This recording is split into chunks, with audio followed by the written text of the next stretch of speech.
Hello, everybody. So welcome to English 123, the asynchronous version. Um, so when I call your name, raise your hand, and well, that won't actually work. So I think it's going to be a fun class. Fun might be a strong word. How about mildly enjoyable? What's mildly enjoyable? You like eating a hot pocket for dinner? Drake songs.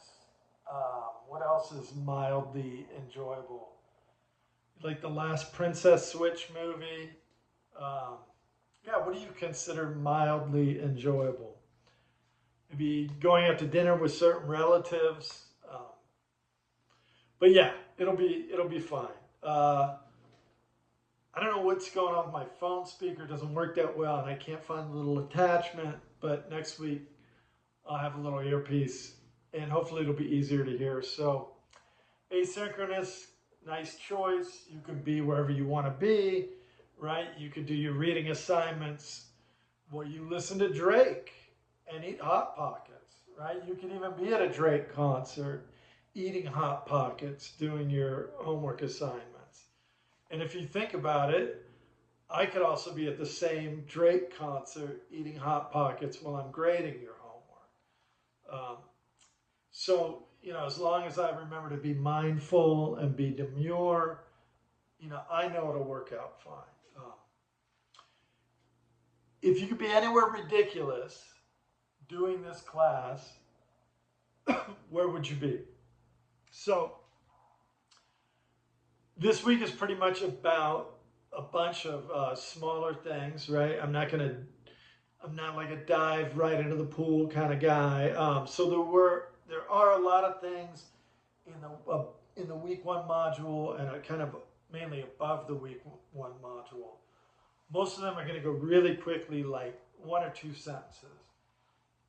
Of note, uh, next week we're going to be reading Real Women Have Curves, so please order or borrow or however you do to need to get that book in the next couple days, or at least get it ordered. It's a play, so it reads really quick. It's like 80 pages. And how long is the runtime on a play? About 2 hours, right? So I figure it'll take you about 2 hours to read. Let's talk about Canvas a little bit. Um, so I'm going to break up the class by week. So each week you'll see a new module, and it will say something like week one module, week two module. So each module you see things like assigned readings for the week, or something that says like handout or reading, right? You will want to just check the dates on reading and read it before the due date. So all of the reading is required, even if it's not attached to an assignment that has a grade on it. There will also be things like handouts and examples. That stuff is also required reading. Basically, if I put it on Canvas, I did so because somehow I believe that it will help you with the course in some way. So look for more things than just the graded assignments. So for week one, right, there's this recorded lecture. Unless otherwise stated, please watch the recorded lectures before doing the other module stuff. And before you watch the recorded lectures, just scan the module because, like this week, and I can't remember if I put it for this week or not, I might ask you to play along and engage by answering some questions, right? And I think I did. I think that is one of the assignments for this. So I'm using the recorded lectures as a way to set you up for success for the rest of the module and things in the class. The two other graded assignments this week: spend at least 30 minutes exploring the OWL, right, which is an acronym for Purdue University, their online writing lab, hence OWL, right? It's an amazing website full of everything you would ever want to know about writing. So should help you with your entire college career beyond MLA stuff, APA stuff, how to evaluate evidence, grammar, citations, guidelines, resume building. So just noodle around on the website and see where your curiosity takes you.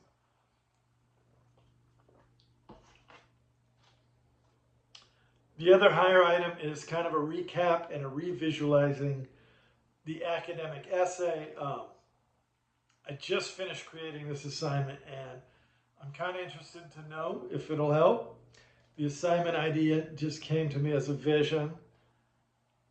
Well, yeah, I guess maybe it did, but whatever. I think sometimes what goes into an essay feels abstract, right? And I think it's going to be a way for us to be able to visualize the essay in a different way. And the example that I use is a tree, right? So metaphorically, what might the roots of a tree represent, right? And there can be more than one answer to something, but I'm going to ask you to kind of justify it. For me, the roots will be the thesis statement because that's where everything comes up. Right? In that assignment, there's a tree. This is a metaphor for an academic essay that I'm asking you to label with parts of an academic essay. You're free to use the tree metaphor, or you can use a different item of your choice. Right? If you want to make your skateboard a metaphor for an essay, like an ex-boyfriend or girlfriend that you don't like, whatever. Right? And these are somewhat open to interpretation, like I said. So as long as the reasoning is somewhat sound, I will totally accept it. You can also, if you want, make a recording or a video and just go over your answers verbally. Students who use their own shape and make something like a video will almost certainly get some form of extra credit. So if you think like, you know what, I know what I can use as a metaphor for an essay, and you want to record it and do something, and it's whatever, it's funny, it's serious, you'll probably get extra credit for it. So in terms of grades, just throughout the course, if I write something like, hey, it's a 2-page minimum, that means I expect to see at least one sentence on page 3. Generally effective writing that meets the minimum requirements, but doesn't go past and will end up with like a B or a C grade, right? So I consider a B grade to be a good grade. I consider a C grade to be an average grade. So if a student is looking for an A, right, let's say the assignment calls for a minimum of 3 pages and 3 evidentiary sources. If a student writes effectively and submits 3 pages, but also includes 5 sources, so just 2 more sources, right, then an A grade is a lot more likely. So it might be good to remember that minimum means minimum, right? Things that do not meet the minimum requirements might not get any credit at all. For example, let's say the requirement is 4 pages and 5 sources, and a student submits 3.5 pages and 3 sources. The grade for that might be 0 or it might be close to 0. So now that doesn't mean that you need to go way beyond the minimums to get an A, right? You can, if it's really effective, meet the minimums and get an A. It's just not very likely. But maybe something like a 1/4 of a page more, a 1/2 a page more. Instead of 4 sources, maybe you put 6 sources. So please do work to meet any minimum requirements, right? I really enjoy giving A's and B's. I really dislike giving non-passing grades. I enjoy it when the students are successful, and please note success and perfection are not the same. I don't need you to be perfect, and you do not need to be perfect to get an A in this class. Individual effort in this class does count for something. I don't really care that much about grammar. I don't really care that much about spelling. I don't really care that much about tense or punctuation, right? For some of you, English might be your second or your third language, or some of you might deal with something like dyslexia. You know, anything where you often misspell words, that's fine with me, right? I care much more about your concepts and your critical thinking and your explorations, right? So, and to be be honest, I'm not particularly a good speller. I don't know why. Maybe I have a learning challenge that was never diagnosed, but I read all the time, and yet for some reason, the words just don't stick. So a good, honest effort will go a long way in the class. I don't even need you to do your best, right? And I hate that phrase. I really don't like that phrase. Just do your best. No. But just a good effort, a good, honest effort, right? Just reasonable. So let's get into the scary sounding stuff. English 123 by the course catalog definition. This course is advanced composition, focuses on the analysis of literary text, the development of logical reasoning, and the improvement of argumentative writing skills. It is designed to develop critical thinking, reading, and writing skills beyond the level expected in English 122 through the study of various critical approaches and diverse literary genres. And it's transferable to UC, CSU, and a bunch of other stuff. So I do expect students to be able to write an academic essay in MLA format that would meet the standards of English 122 at the college, right? So at this point, your MLA format wants to be sound, as does your ability to produce a proper works cited pages, and including proper parenthetical citations, right? Effective and proper cited evidence is crucial for passing this class. If you need help with MLA stuff, you have a lot of resources at the college, including free tutoring.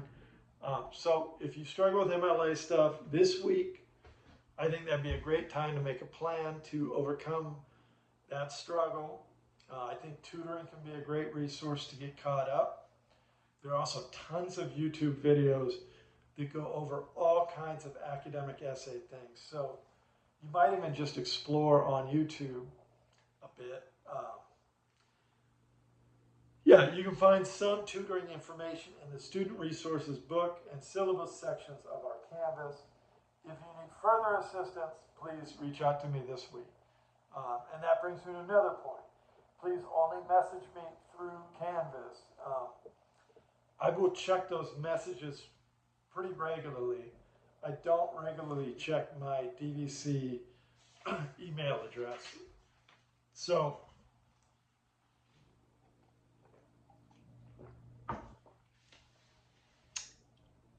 in terms of what I often find enjoy in student assignments and essays, I think Mark Twain has a great quote about it. He says, be yourself, everybody is already taken, right? So that's what I usually enjoy, just students being themselves. I love literature for the same reasons that you probably love literature, right? Are any of the characters that we love really perfect? No. So why is perfection so boring? Often it is, right? Often imperfection is more enjoyable. You know, if you think about your best friends and the people that you love the most, are they perfect? Right? Chances are most of them are not. By the way, perfection is just an illusion anyways, right? Who even gets to set the standards of what perfection even is, right? So I'm interested not only how you articulate and analyze literature by means of critical thinking, but also in your individuality, right? I want to stress that again. I'm interested in your unique individuality. How could anyone truly explore themselves and the world without their individuality, right? So I believe that critical thinking, without the incorporation of itself, becomes more theoretical than applicable to real life. So I am going to encourage you to write in some of your own personal style and voice. I say some because there are also going to be some things that I also might be looking specifically for. So I think a lot of it just boils down to a simple notion in this class, exploring the self and the world through literature and writing. I will also be drawing from art, documentaries, poetry, fashion, popular culture, and film. In my ideal universe, I could read your essay, and even if it didn't have a name on it, I would be able to write and be able to tell who wrote it, right? So that's interesting to me, right? And is that something that's interesting to you? Or is that a little intimidating, or does it sound scary? Because a lot of times, K through 12, you're not encouraged to share your individual voice. You're kind of encouraged to follow the program. So if it sounds intimidating, that's okay. You'll probably get used to it, hopefully.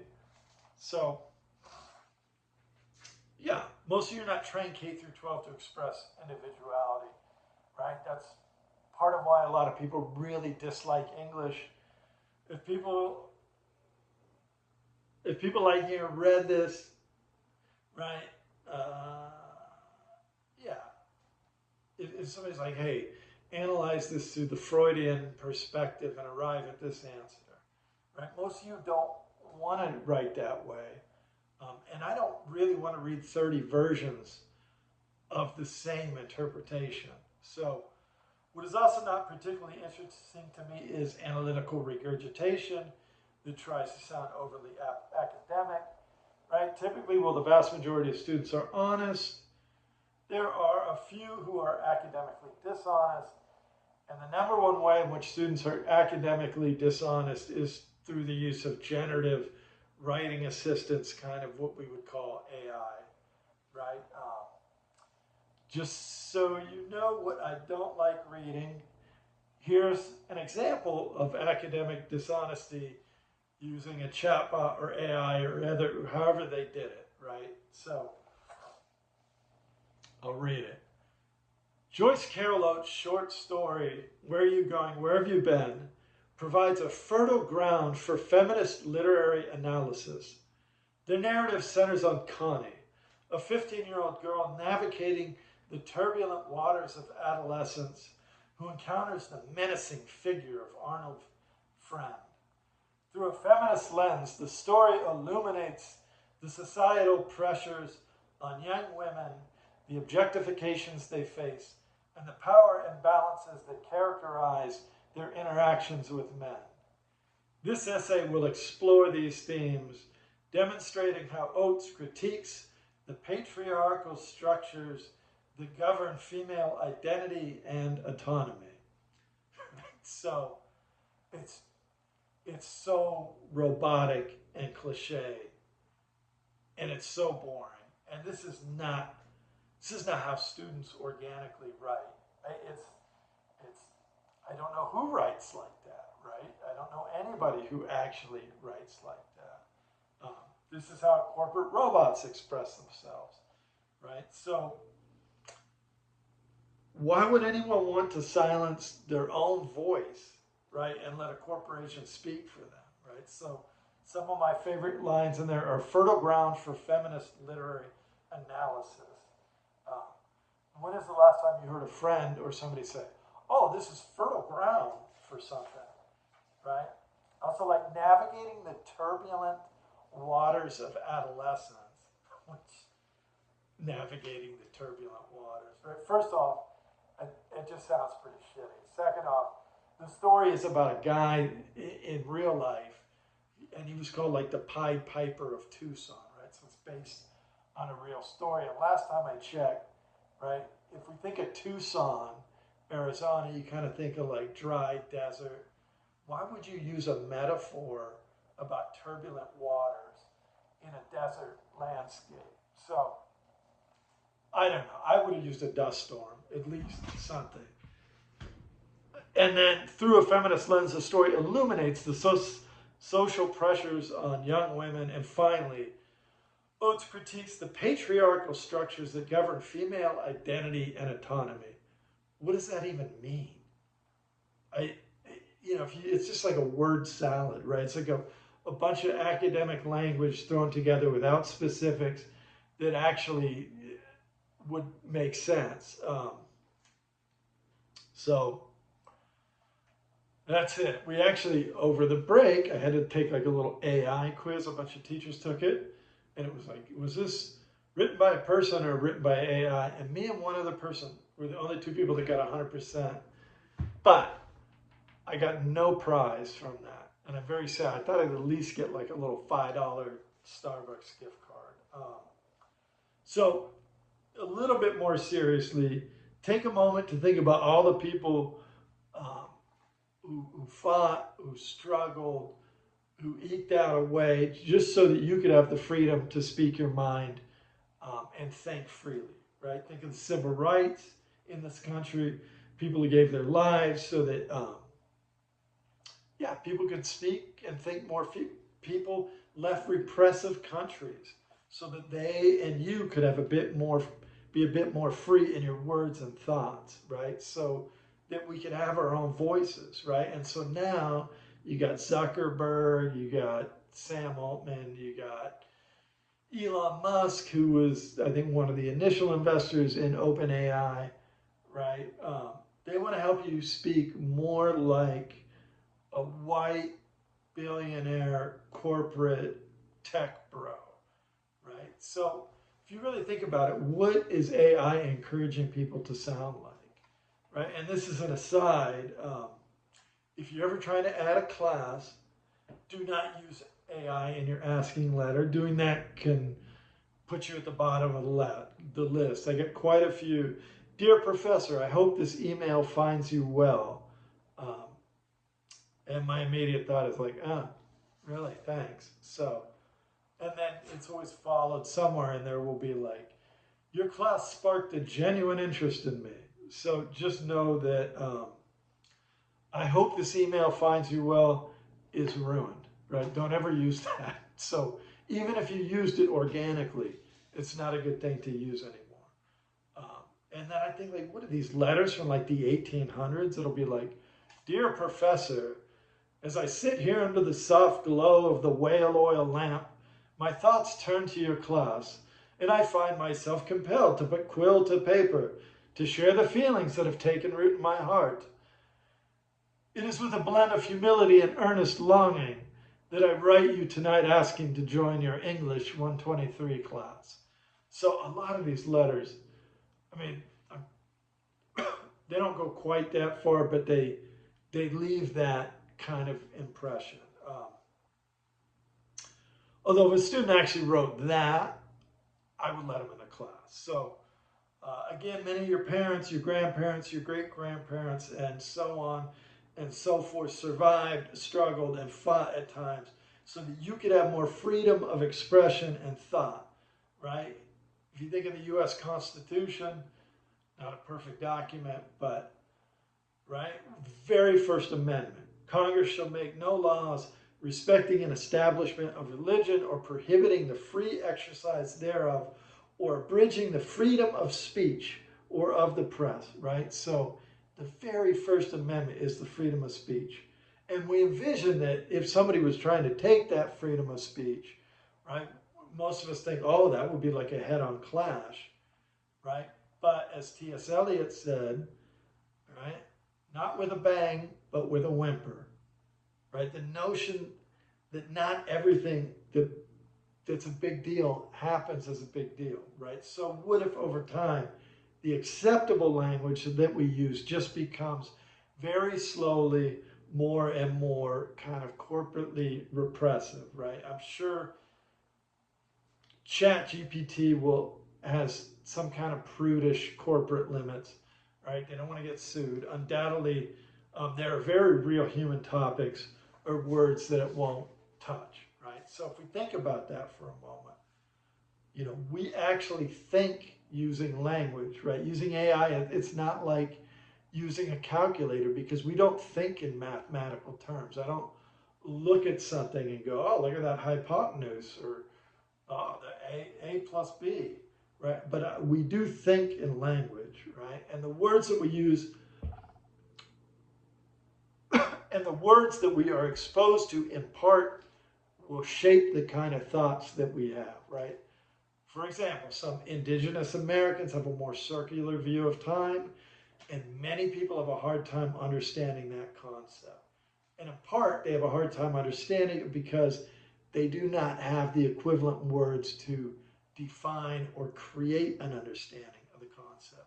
So without words to think in, concepts can become a lot harder to understand. So if we allow ourselves to become saturated from kind of like cradle to grave in crude corporate style of words and communication, how can we not begin to think the same in that same kind of crude corporate style, right? So it's a big topic for me.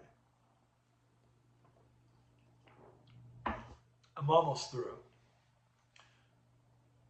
So for students, in short, what can happen is a student who is not confident about their own writing abilities thinks that they need help in order to do well in the class. It's pretty understandable, right? A class can be intimidating. A student might not be confident and they think, I need help. They can start with the false assumption of like, I can't write an essay or I won't do well in this class, right? So if using assistance, right, or generative assistance was like a one-time thing, it would be like, okay, no big deal, right? But what happens the second essay, right? The notion that I won't do well unless I use something or use AI, right? It becomes even stronger. It doesn't go away. And then over time, there becomes a further erosion of confidence, and there becomes almost a dependence on the help, right? Or the confidence kind of hits rock bottom, right? And part of that comes because sites like ChatGPT, they don't write like us. Corporations do not think like us. They're set up to be safe enough to not get sued. So when we read what the generative wrote, we have to decide, do I write in the correct way? Or does something like ChatGPT write in the correct way? So for a student who doesn't feel confident, right, they can obviously come away with a feeling that, oh my God, ChatGPT is a better writer than I am. So what does that do to the confidence, right? So what some people don't know is that ChatGPT is not more effective as a writer. Yes, it might have less technical errors, but that's not something I'm really worried about. But the analysis and explorations, if you really read it, it's hollow, it's general, it's boring, it's angular, it's uninspiring, right? So to me, it's like, maybe it's like the Cybertruck of essays, right?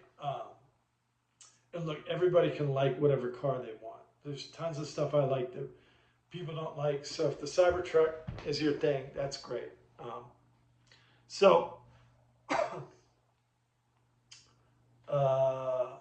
Yeah, if you're tempted to use it, you know what?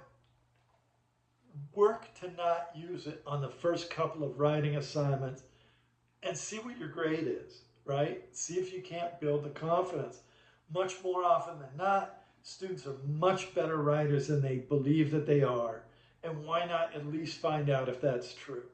And I would say, I would always, always much rather have you ask for more time, even if I said something like, there's no extension. I would much rather give you more time than have you use something like that. So I don't want generative programs, AI, or chatbots to be any part of your journey in this class because those things are often antithetical to critical thinking as I understand it. I'm down with spell check. I am down with you being imperfectly perfect, right? So, and if your writing is really ineffective in certain areas and you put a good amount of effort into it, we can work on a plan to get your writing to be more effective. And doing the work now will pay off for the rest of your college career and your life, right? It's 16 weeks. You got this, right? I'm literally being paid to teach you. And I'm not saying that it can't happen, but I have never had a student put a lot of effort into a class and not pass. Cases of academic dishonesty, usually, if there is academic dishonesty, it usually results in being dropped from the class, failing the class, talking with the dean or the department chair, and there can be a note that stays on your DVC student file. Sometimes, depending on the situation, it can be worked out. and the student redoes the assignment, this resolution always, for me, has involved a student who's honest and just kind of takes responsibility for what they did, right? Where a student just kind of goes like, yeah, I got stressed out, I used it, I felt bad, I don't want to use it again, right? If that's the case, the issue then often stays between the student and the professor, the dean and the chair. They never get notified, and in those cases, the student either redoes that assignment or a different assignment, right? So I usually, almost always appreciate student accountability, right, for actions, right? None of us are perfect. So let's move away from that topic because I'm almost done. If in peer reviews you get an essay that for whatever reason you feel uncomfortable leaving feedback on, just let me know and I will find you a new one, right? And it can be as simple as just a topic that you're uncomfortable with, right? Writing and literature are not produced in a vacuum. The society and culture a writer is steeped in undoubtedly have an influence on the writer's work. Some, but not all, of the lenses that we will be looking at and exploring literature through include, right? So these are going to kind of be big chunks of the class. Feminist literary criticism, psychological literary criticism, historical literary criticism, and sociological literary criticism. If you don't know what those things are, it's completely fine because we're going to cover what literary criticisms are a lot more in depth. So I don't expect you to know what all or any of those things are. This is not going to be a fixed class. Your interests and our discussions can change the course of this course, right? The class is made up of us. We're living. The class should be living and hopefully adapt itself a bit to our personality as a group. So please, I encourage you to express yourself and your interests. If you're silent, I will not know what you like and dislike. So because of this being a living class, there's not going to be a real fixed outline to hand out to you. There are certain things that I'm sure we will do and read, but some things will change. We will pivot. So really, think of this class as kind of a week-to-week kind of event, right? I know what we're going to do this week. I know what we're going to do in week 2, but I don't know what we're going to do in week 14. So maybe all of you love a certain genre of literature, and we will pick a book together. So as Bruce Lee said, be water, my friend. So the course will require you to purchase or borrow a few books, nothing too expensive, and the rest of it I will post online. You will often be able, and sometimes required, to write from the first-person perspective, the I voice. That might or not take a bit of time for you to get used to. See the syllabus for grading percentages and guidelines. Participation in this class does matter grade-wise. That participation will come in the form of discussions, giving each other feedback on writing assignments. And the feedback that you provide really does help your peers with their work. It's an important part of the learning process. I will be asking you to write something each week, and that writing will be related to what we are reading. Most of the time, the weeks and assignments will be fairly equal weighted. If students are doing well grade-wise, then there will not be any sort of final. And I'm not really going to be giving out quizzes or tests unless I start getting a lot of ineffective assignments turned in. So, last page.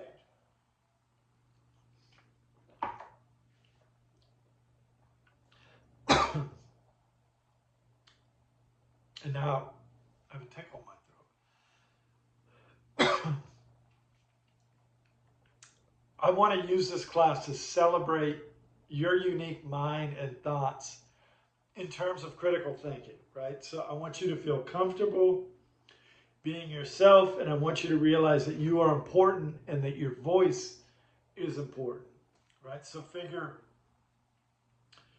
you'll turn in about 20-something pages of MLA format writing over 16 weeks. That's a college requirement. That is not mine. Um, and then I have a little bit about me. I'm not used to speaking this much. It's been a minute. I'm a dog and cat person. We have 3 rescue dogs. We have a rescue cat. We offer foster dogs. I have a master's degree in English. I have a separate master's degree of Masters of Fine Art in creative writing. Then I have an art degree will hopefully inform you a little bit about how I value creative expression. Um, yeah, so I have a good understanding of what professional writing looks like. I often get paid to write pieces. I have, God, I don't feel comfortable bragging about it, but I guess it's good because then maybe you go like, oh, he does know what he's talking about. So, um, yeah, I have a lot of nice national and international publications. I mainly concentrate on poetry, and I also work at Napa Valley College, but I work there in the machining department, so I love English and literature more, but I also love doing some hands-on stuff. To me, fixing and building things is often a lot of fun. For a lot of years, I worked in shipyards building and repairing ships. And by we, I mean my wife and I. So my wife is a singer and a vocal teacher. And yeah, so we've been together for 21 years. And we got to do a lot of silly and fun things. So that's all I got for you. I thought that was only going to take about 20 minutes, but whatever. It's the first week. I'm glad you're all here. I hope you're all well, and I will see you next week.